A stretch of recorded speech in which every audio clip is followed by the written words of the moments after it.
Dalam nama Bapa dan Putra dan Roh Kudus. Amin. Ya Bapa Surgawi, kami mengucap syukur dan terima kasih. Engkau memberikan kepada kami Roh Kudus, api yang membakar hidup kami untuk semakin mencintai Engkau, mencintai sesama, dan mencintai kehidupan ini. Terima kasih ya Bapa atas anugerah itu. Dan semoga kami semakin menemukan, semakin merasakan, semakin mengetahui, semakin mendalami bahwa Roh Kudus membimbing kami kepada Engkau sendiri. Karena Dia adalah pribadi ketiga dari Allah Tritunggal Maha Kudus. Terpujilah namamu kini dan sepanjang segala masa. Amin. Saudara, pada tanggal 22 Oktober 2020, kita diajak untuk merenungkan dua hal dalam bacaan pertama dan bacaan Injil hari ini. Sangat bagus sekali. Jadi ada Yesus mengatakan, aku datang untuk melemparkan api. Ya, api itu apa? Roh Kudus, Roh Allah sendiri.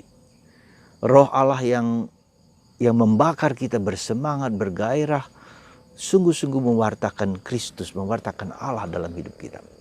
Nah, Yesus mengatakan bahwa api itu akhirnya juga membuat orang bertentangan dengan orang sekitar. Anggota keluarga, mungkin bapak, mungkin ibu, mungkin anak, mungkin istri, mungkin suami, dan seterusnya. Kenapa demikian? Yesus mengatakan karena kalau Roh Kudus itu hidup dalam diri kita, kalau api itu bernyala-nyala dalam diri kita, maka dia harus akan berhadapan dengan roh lain yang bertentangan dengan Roh Kudus, yaitu kebohongan, yaitu penipuan, yaitu manipulasi, ketidakjujuran. Karena kalau ada Roh Kudus pasti ada kebenaran, ya, ada kebenaran. Nah, ketika Roh Kudus itu ada kebenaran, selalu dia jujur dengan dirinya sendiri, dia mencoba mencari kebenaran yang hakiki, yang esensial. Nah, ketika orang katakanlah tidak mendapat Roh Kudus atau tidak diresapi oleh Roh Kudus, maka hidupnya adalah penuh dengan ketidakbenaran, penuh dengan kebohongan, ketidakjujuran. Jadi kalau kita membaca sekarang masyarakat kita penuh dengan hoaks, penuh dengan kebohongan, penuh dengan penipuan, itu satu indikasi bahwa orang tidak hidup dalam Roh Kudus. Tapi orang hidup dalam ketidakjujuran dan ketidakadilan dan penipuan itu yang berasal dari sumbernya adalah si iblis, Lucifer. Karena asal muasal dari ketidakjujuran dan penipuan adalah Lucifer, berbohong. Coba kita perhatikan ketika dalam kitab Kejadian yang lalu, ya kitab Kejadian kita lihat bagaimana manusia dibohongi oleh si iblis. Kamu akan menjadi seperti Allah kalau kamu memakan buah itu. Ternyata tidak sama sekali, kebohongan, ilusi. Nah, jadi orang hidup dalam kebohongan, orang hidup dalam ketidakjujuran, orang hidup dalam penipuan-penipuan bersumber dari si Lucifer, si iblis, setan. Nah, disinilah kalau kita lihat, kita perhatikan sekarang sebetulnya kalau feeling saya, perasaan saya bahwa kita berhadapan dengan situasi kehidupan bersama, kehidupan kita sendiri yang dipenuhi dengan kebohongan, hoaks, penipuan, dan nampaknya benar tetapi tidak benar. Ya. Nah, itulah sebabnya terjadi pertentangan. Jadi ketika kita hidup dalam Roh Kudus, dalam kebenaran, hidup dalam roh dan kebenaran dalam Injil Yohanes dikatakan engkau akan hidup dalam roh dan kebenaran. Ya, maka kita berhadapan dengan orang-orang yang tidak hidup dalam kebenaran. Siapa dia? Bisa suami, bisa istri, bisa keluarga, bisa apalagi dalam masyarakat kita. Ya, jadi itu pertentangan itu karena ada Roh Kudus yang hidup. Kita dengan Roh Kudus itu berusaha untuk hidup jujur sesuai dengan kehendak Allah, dan itu memberikan kedamaian. Maka ketika orang tidak jujur, tidak menipu, berbohong, itu akan memunculkan dosa-dosa yang lain. Jadi ketika ketujuh dosa itu, salah satu dosa adalah apa? Kebohongan. Ya, kebohongan. Ya. Nah, kebohongan itu akan menimbulkan dosa-dosa yang lain. Entah itu kesombongan, entah itu serakah, entah itu kikir, entah itu iri, ya, entah itu cabul, entah itu malas.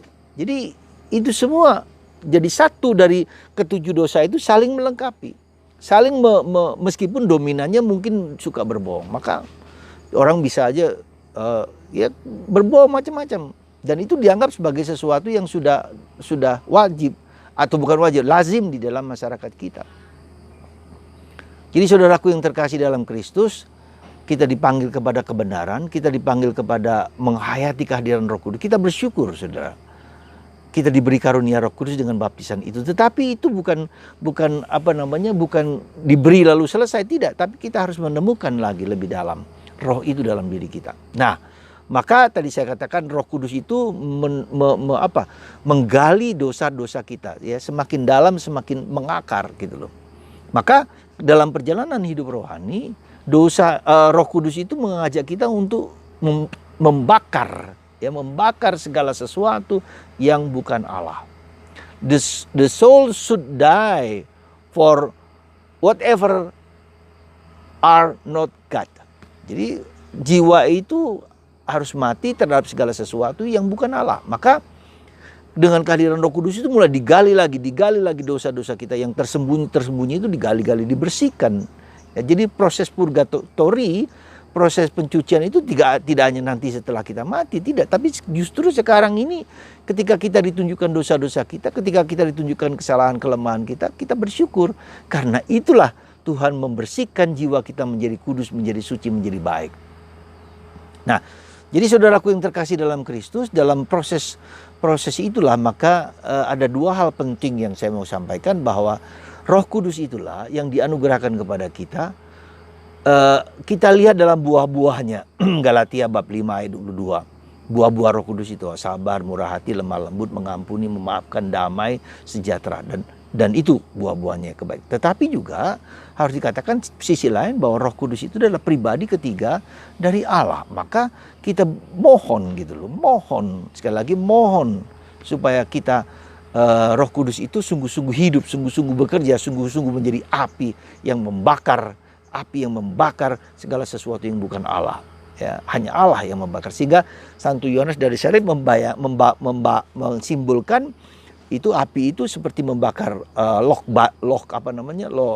kayu dibakar terus menerus bernyala sehingga ketika bernyala itu kan kayu itu ada airnya, jadi berbunyi keletak gitu. Nah, jadi pelan-pelan yang ada nantinya hanya api, yang ada hanya Roh Kudus. Lalu kayu itu akan habis, api nyala. Itu yang pertama, saudaraku yang terkasih. Nah, bagaimana caranya? Maka saya menganjurkan kepada Anda sebelum kita melakukan doa atau bentuk doa apapun, rosario yang kita pakai itu, ya, kita gunakan dengan doa singkat. Datanglah Roh Kudus, datanglah 2 kali putaran. Ketika kita mau doa rosario, ketika kita melakukan segala sesuatu, didarahkan terus-menerus 2 kali supaya kita menghayati kehadiran Roh Kudus, supaya segala kemampuan daya kita, pikiran, perasaan, kehendak kita, emosi kita difokuskan. Kita belajar menjadi hidup doa itu bukan sekedar ngomong bla bla bla bla bla bla dengan Roh Kudus, tidak. Tapi harus ada fokus, harus ada konsentrasi, harus ada serius, harus seluruh kemampuan daya kita terfokuskan kepada Allah. Nah, itulah salah satu tujuan dari meditasi, kontemplasi. Datanglah Roh Kudus. 2 kali putaran setiap kita mau menjalankan. 2-5 menit selesai. Tapi itu membuat kita menjadi lebih dalam. Jadi dengan begitu kita menyadari kehadiran Roh Kudus. Dan doa kita menjadi doa karena Roh Kudus. Ya, sekali lagi penting sekali. Saya merasa ini penting sekali. Dan setiap hari, setiap waktu ketika Anda bekerja, ketika Anda berjalan, ketika Anda nyupir mobil, ketika Anda sendirian di mana-mana, daraskan kata-kata itu, datanglah Roh Kudus. Datanglah Roh Kudus. Itu yang pertama. Yang kedua, dalam bacaan pertama hari ini Paulus luar biasa. Semakin dalam kehidupan rohani seseorang, semakin dia care dengan orang lain. Maka Paulus dalam bacaan pertama hari ini mengatakan, aku berdoa untuk orang-orang di Efesus.